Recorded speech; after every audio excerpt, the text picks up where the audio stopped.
Kana. On na diri mo convention hall. Convention sa diri. Graduation mo diri. Ako diri. Tay na, mabe. Vlog na ta. Makita kong bilak diri. Sige, bebe. Katong pangutana na ho nga, what is your worst customer service? Ay, customer. Ano ba? What is your worst customer? Worst experience. Sige. Ay, kaya salte, ana ha? Kasi ay kusulte. Ay, kayo, pang interview ba? Nagsugod naman ko. Sige, go. Hi, guys. This is Novi from employee one of the concentrates here in IT Park. And yeah, ang question na kay what is my worst experience as a customer representative or what is my kanang worst nga call driver.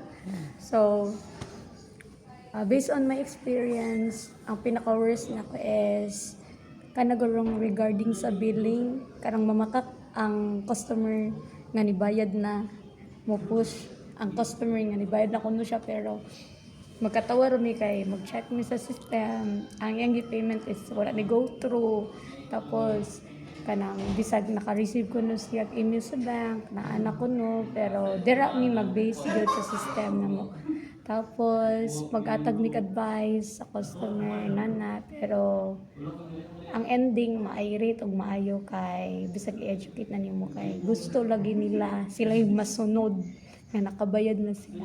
So, mara na Pero mo mangyapon mo ra magpapiling nila nakabayad na sila pero wala lang mo go through. Nga na ba? Marag, wala sila kabaw nga na failed di ay. Nga na.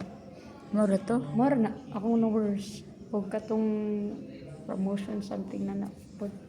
O, kana pong promotion nga abi nila is free ilang service. Kaginginan ko na sila sa old representative nga na sila libre pero wala di ay murag misinformations ba murag mo to gipasabot ko nga actually nga na ay free dili siya free ay free ka makadug line pero dili free na nga service yun nga literal nga kuan so mo na misinform na to siya mo na hindi ko lang sa